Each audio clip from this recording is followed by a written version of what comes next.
So you may have heard that sitting is the new smoking. It's kind of an interesting statement, as I don't necessarily correlate sitting on this couch right now as smoking a cigarette. However, its similarities in terms of how they're both bad for my health may actually be quite similar. Whenever we sit, we're putting the spine in a very vulnerable position.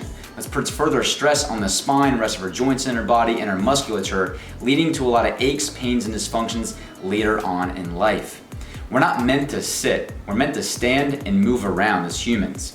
However, I understand with modern lifestyle that can be hardly the case. The average American sits for 6.5 hours a day, and to make matters worse, we're not even sitting properly, which puts further stress on our bodies. So in this video, I'm gonna teach you guys how to sit properly. And I know this may sound silly, I'm gonna teach us how to sit. However, it may just make a profound difference in your health. As if we wanna really live our healthiest selves and build a foundation for longevity in the future, it's critical that we learn how to sit properly, as it makes up a large portion of our day. So in this video series, I'm gonna teach you guys how to sit properly with good biomechanics to mitigate the effects of sitting improperly. And specifically in this video, I'm gonna highlight how to sit while driving a car. Again, I know it sounds silly, but implying these few tips that I have for you today, it may just make a big difference for you. So sit back, relax, not improperly though, but you'll learn how to sit properly after this video. Enjoy, and I hope you guys get some key takeaways from this video. So let's go ahead and start with the demo.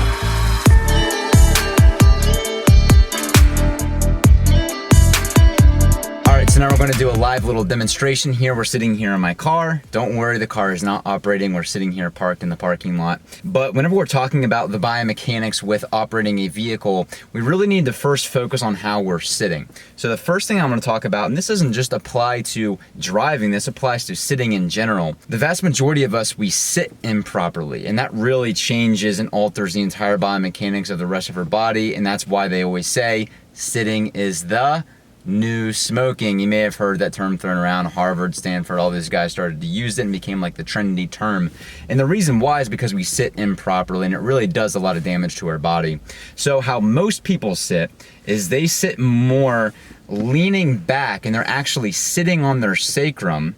And because of that, it creates, you lose a natural lumbar support with the lumbar curve. It creates more of a hyperkyphosis, or too much slouch in the mid-thoracics, and then creates this rounding shoulder effect and then the slump forward head posture. And this is creating just really bad posture throughout the spine. It can really cause a lot of wear and tear over time.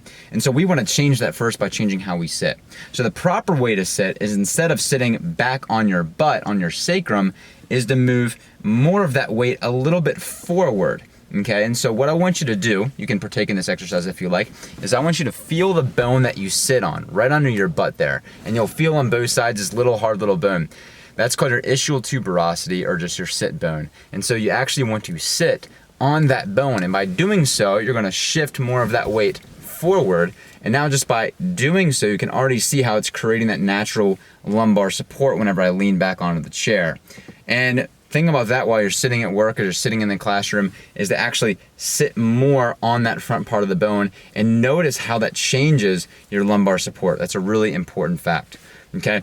The next thing I'm gonna talk about is the shoulders. So now we wanna make sure that our shoulders aren't slumping forward like this, okay? Most of us sit like this. We wanna emphasize that our shoulders are back and locked down. So if we're here, we want the shoulders to be back and then locked down into place. This is gonna put our shoulders in a nice neutral position. Okay, and so now whenever we're sitting back, we are sitting on the sits bone, we're leaning back with the shoulders back and down, and boom, now we're naturally here. Now whenever I put the head back onto the headrest here, now my head's in proper alignment. So just by sitting here, we're now in a good alignment, where proper alignment is the ear is over top of the shoulder is now over top of the hips. We're sitting in a proper, again, on the sit bones, we're not leaning back, creating that good natural lumbar support. Okay, so that's just great, proper sitting position. Now I'm gonna move back toward the spine, and I'm gonna show you guys how that changes the mechanics of the spine by sitting properly versus sitting improperly, how most people sit. Okay, so whenever we're talking about proper biomechanics, we have to first look at the spine, because the spine is really the core of our posture and the core of our biomechanics. So whenever we're looking at the spine, this is a nice little spine model here. This is the top of the spine. This is where your skull sits and your brain lives. And then it sends, your spinal cord runs all the way length down your spine. And out at each little level, you have all these little nerves that come out, and those nerves go to all the parts of your body that control and regulate every single function inside your body. And furthermore, you got the pelvis, which is down here, which serves as the foundation for the rest of the spine. So, next thing I want to point out is with proper spinal alignment, you have these normal curves here. So you can see you have a nice curve here in the lower spine, another outward curve here in the mid-back, and then you have another inward curve here in the neck. This is really important for a lot of different reasons. The main one that I want to focus on here is for proper shock absorption. So think of like a shock of the car. As you're driving it, hitting potholes and stuff, the spring acts as a shock absorber. Well, think of the spine the same way. As we start walking around, jumping, moving around, putting force into the spine, you guys can see how these curves naturally act to protect the spine. And the spine is so important to protect, again, because of these nerves exiting out. And the spine is one of the most vulnerable parts in our entire human body. So it's important that we have good spinal health. Now what happens, we mentioned with sitting, we found the butt bone that we want to sit on, right? So again, when we're talking about the butt bone, if we go back in the back of the pelvis here, that's right here, right at the base of the pelvis, which is the foundation of the spine. Now how most people sit is they lean back, tilting the pelvis backwards, and they actually sit more on their sacrum, which is right here, the middle bone in the pelvis. Okay? So watch what happens, right? Whenever we lean back and we tilt that pelvis back and start sitting on the sacrum, what happens? As we tilt back, we flatten out that lumbar curve to get the head to neutral, but then as we are further, what has to happen is a curve has to go here. So what happens here? We lose the lumbar curve, we get excessive curve here in the mid-back, and then we start to lose the cervical curve, or the curve in the neck, and then the head goes forward. Okay, so look at this now. This is unfortunately what most people's spines, this is the typical American spine here. We start to lose the natural curves. Now what happens as we do those forces, oh no, what's happening? We're putting abnormal forces into the spine and it's not able to properly load it. So this is a damaged spine, and that's no bueno, because as we start to damage the spine and irritate the spine, we irritate those nerves, and those nerves don't function well. And those nerves that go to different muscles in our body, all of our organs aren't firing properly, and we can create all sorts of problems. That's why sitting is the new smoking. Now, can you guys picture with a spine like this, do you think we're gonna have neck stiffness, migraines, mid-back stiffness, low back pain? Oh, you betcha. And how long is this going to go on for before we have serious problems like pain shooting down the leg? We start to have digestive, reproductive problems. You know, different glands and organs aren't firing and working properly. We have hormone imbalances. Next thing we know, we're not able to move and function the way that we once knew we could.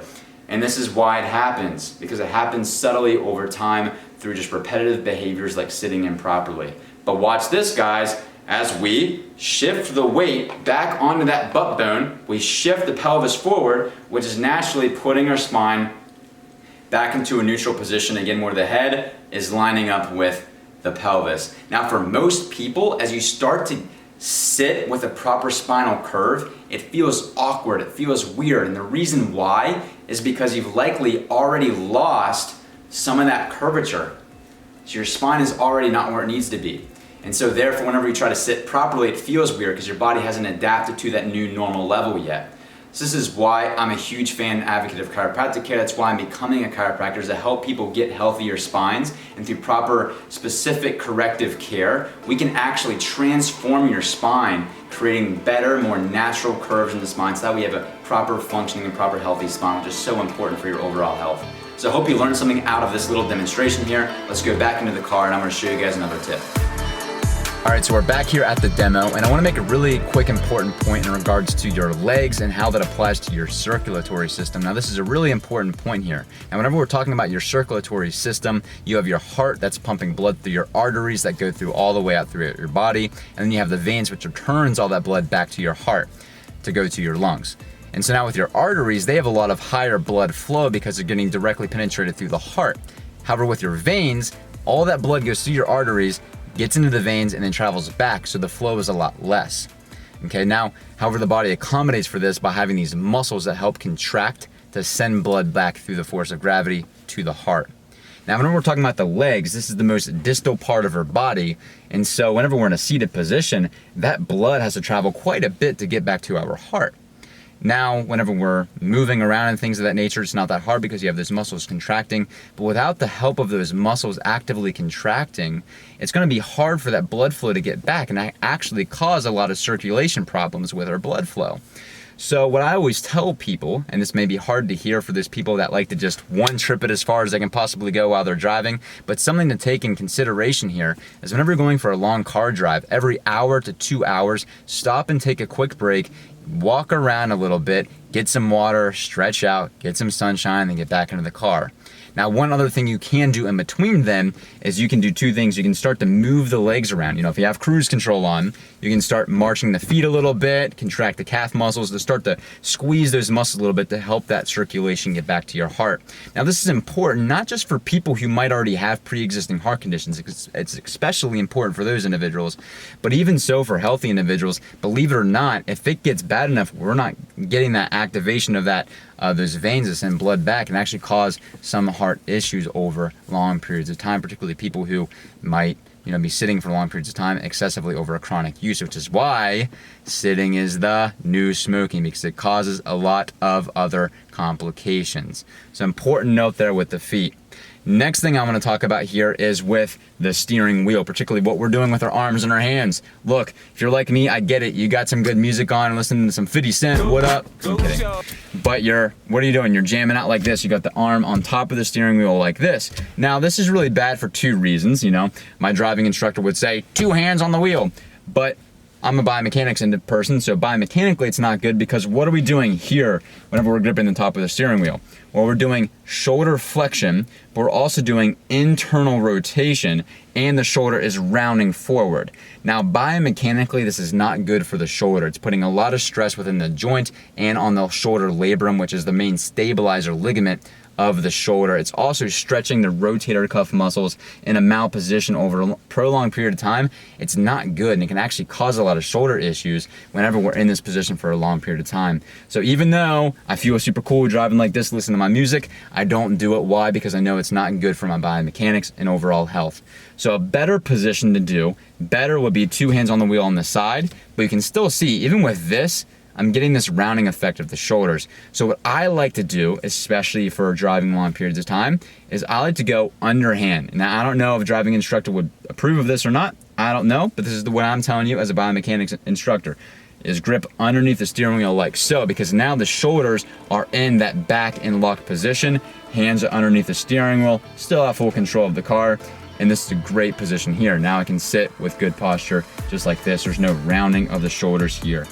Okay, so that's the live demo. Now back to the apartment to close this out. Okay, so that's a wrap. I hope you learned something from this video. If you did, put it in the comments and let me know what exactly you're gonna implement after watching this video. And like I said, this is a video series. I taught you guys how to sit while driving. Now I wanna teach you guys how to sit like at the workplace or in the classroom or even sitting in the comfort of your own home. Again, this is important stuff that if we really wanna understand how to better our health, we really wanna understand how to better our biomechanics, that way we have proper posture, proper movement, and proper function in our spine, joints, and musculature, then it's really important that we learn first how to sit. So I hope you enjoyed this video. Give it a like if you did, and if you really like this style of content, consider subscribing to my channel, as I'm gonna be pumping out a lot more of this kind of stuff in the future to really help you guys out. So on that note, look forward to seeing you guys in the future. Take care.